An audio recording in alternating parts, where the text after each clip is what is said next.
எசேக்கியேல் 13:22 நான் சஞ்சலப்படுத்தாத நீதிமானின் இருதயத்தை நீங்கள் வீணாய் முறிய பண்ணினபடினாலும், துன்மார்க்கன் தன் பொல்லாத வழியை விட்டு திரும்பவும் நான் அவனை உயிரோடே காக்கவும் கூடாதபடிக்கு நீங்கள் அவனுடைய கைகளை திடப்படுத்தினபடியாலும்.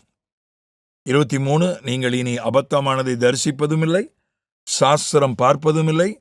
நான் என் ஜனத்தை உங்கள் கைகளுக்கு நீங்களாக்கி விடுவேன், அப்பொழுது நான் கர்த்தர் என்று அறிந்து கொள்வீர்கள் என்று சொல் என்றார். இங்க ஆண்டவர் சொல்றாரு, அதே போன செய்தியில பார்த்த அதே தீர்க்க தரிசனம் சொல்லுகிற குமாரத்திகளுக்கு தான் ஆண்டவர் சொல்றார், நீங்கள் இனி சாஸ்திரம் பார்ப்பதும் இல்லை. சாஸ்திரம் பார்க்கிறது என்றால் உங்களுக்கு தெரியும், பலவிதமான சாஸ்திரங்கள் இருக்கு. எண் கணித நியூமராலஜி, கைரேக, வாஸ்து என்று சொல்லக்கூடிய வீட்டு அமைப்பை வைத்து சொல்வது, அப்படிலாம் இருக்கு. சாமுத்திரிகா லட்சணம் என்று சொல்லக்கூடிய உடல் அமைப்பு, முக அமைப்பை வைத்து கணிப்பது, இப்படியெல்லாம் இருக்கு. நிறத்தை வைத்து கணிப்பது, சகுனங்களை வைத்து கணிப்பது, இது சாஸ்திரம். பலவிதமான சாஸ்திரம் இருக்கு. இதுலயே சாஸ்திரத்தை பார்த்து பிலேயாம் அதை செஞ்சான். அவன் தீர்க்க தரிசனம் சில நேரம் சரியா தீர்க்க தரிசனம் சொன்னான், சில நேரம் சகுனம் பார்த்தான், குறி சொன்னான். அதனாலதான் பிலேயாம் வழி விலகி போய் தண்டனைக்கு உட்படுத்தப்பட்டான். இவங்க தீர்க்க தரிசனம் சொல்றவங்க இருதயத்திலிருந்து எடுத்து சொல்றது மட்டுமில்ல, சாஸ்திரம் பார்த்து சொன்னாங்க. ஏதோ ஒன்ன, நிறத்தையோ எண்ணெயோ வீட்டு அமைப்பையோ சகுனத்தையோ ஏதோ ஒன்ன பார்த்து அதுவும் சொன்னாங்க. அதனாலதான் ஆண்டவர் சொல்றாரு, நான் உங்க கையிலிருந்து என் ஜனத்தை விடுவிப்பேன். அவங்க என்ன பண்ணாங்கன்னா, நீதிமானுடைய இருதயத்தை முறிய பண்ணினார்கள், வீணாய் முறிய பண்ணினார்கள். ஹர்ட் பண்றது அப்படின்றது இப்ப அதிகமா நேயர் சொல்ற ஒரு வார்த்தை. ஹர்ட் பண்ணலாம், இப்போ ஊசி போடுறது கூட ஹர்ட் பண்றது தான். ஆனா அது மருத்துவ சிகிச்சைக்காக ஒருத்தரை வலிக்கு உட்படுத்துகிறோம். அறுவை சிகிச்சை கூட ஒருத்தரை ஹர்ட் பண்றது தான். அவங்க சுகத்துக்காக, அவங்க பலத்துக்காக அறுவை சிகிச்சை செய்யப்படுகிறது, அவங்க ஹர்ட் பண்ணப்படுகிறார்கள். ஆனா அப்படி அல்லாதபடி தேவையில்லாம ஒருத்தரை ஹர்ட் பண்றது, ஒருத்தரை நீதிமானின் இருதயத்தை நீங்கள் வீணாய் முறிய பண்ணினபடியால், என்னத்தையாவது ஒன்று சொல்லி விடுறது. ஒழுங்கா வரல, நம்ம சபைக்கு வராம வேற கூட்டத்துக்கு போறான், ஒன்று சொல்லிவிடு என்னத்தையாவது. இவன் காணிக்க முழுசையும் நமக்கு கொடுக்காம தசமபாகத்தில் ஒரு பகுதியை எனக்கு கொடுத்துட்டு ஒரு பகுதியை வேற ஒருத்தனுக்கு கொடுக்குறான், என்னத்தையாவது ஒன்று சொல்லிவிடு. அவன் முறிகிற மாதிரி ஒரு பிரசங்கம் அல்லது ஒரு தீர்க்க தரிசனம். ஜஸ்டின் பிரபாகரன் என்கிற பிரபலமான ஊழியர் ஒரு காலத்தில் இருந்தார். அவர் ஒரு சம்பவத்தை சொன்னார். அவர் வீட்டுக்கு இன்னொரு பிரபலமான ஊழியர் அடிக்கடி வருவார். இவர் அப்போது அவருக்கு காணிக்கை கொடுப்பது வழக்கம்.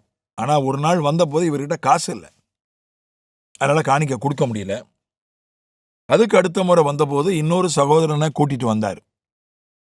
அந்த சகோதரன் ஜஸ்டின் பிரபாகரனுக்கு தெரிஞ்ச சகோதரன் தான். அப்போ அந்த வந்த ஊழியக்காரர் ஜெபம் பண்ணும்போது இந்த சகோதரன் அந்நிய பாஷை பேசி தீர்க்க தரிசனம் சொல்லிட்டார். என்ன சொன்னார்னா, நீ ஊழியக்காரனை கனம் பண்ணுவதில்லை, முன்பு போல ஊழியக்காரனுக்கு கொடுப்பதில்லை, தாங்குவதில்லை, கர்த்தர் உன்னை எச்சரிக்கிறார் அப்படின்னு ஒரு தீர்க்க தரிசனம் சொன்ன உடனே அவருக்கு கொஞ்சம் ரொம்ப கஷ்டமாயிட்டு. என்னடா, நம்ம உண்மையில காசு இல்லை, அதான் கொடுக்கல, எப்பவுமே கொடுப்போமே, ஏன் இப்படி தீர்க்க தரிசனம் வருதுன்னு அவருக்கு அவர் கொஞ்சம் ஆரம்ப கட்டத்தில் இருந்தார் ஊழியத்தில், ரட்சிப்பில். அவருக்கு கொஞ்சம் கஷ்டமாயிடுச்சு. அப்புறம் அந்த தீர்க்க தரிசனம் சொன்ன சகோதரன் உள்ளூர்காரர். அவர்ட்ட ஒரு நாள் பார்த்து கேட்டாரு, "என்ன நீங்க இப்படி சொன்னீங்க?" உடனே அவர் சொன்னாராம், "என்ன மன்னிச்சுக்கிடுங்க.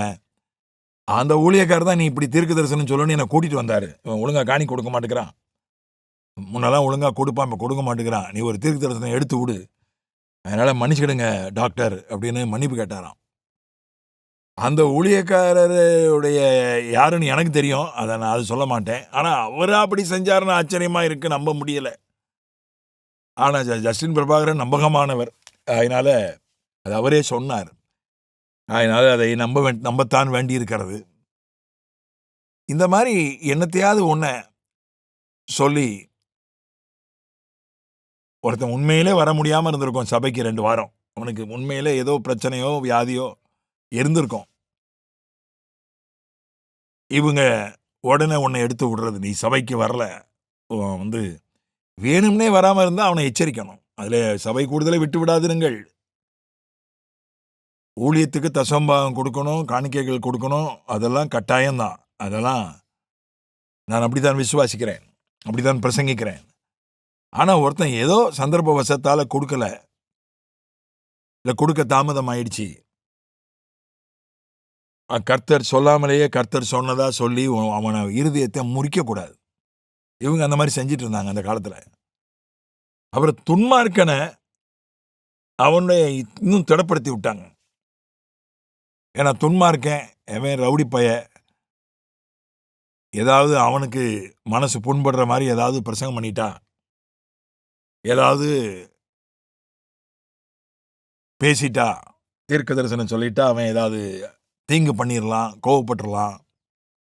அதனால அவனை துன்மார்க்கான். அவன் துன்மார்க்கானா அவன் ரவுடியா இருக்கலாம், அவன் லஞ்ச பேர் வெளியா இருக்கலாம், அவன் பச்சாரக்காரனா இருக்கலாம். அவெல்லாம் துன்மார்க்கர்கள். கொலைகாரனா இருக்கலாம்.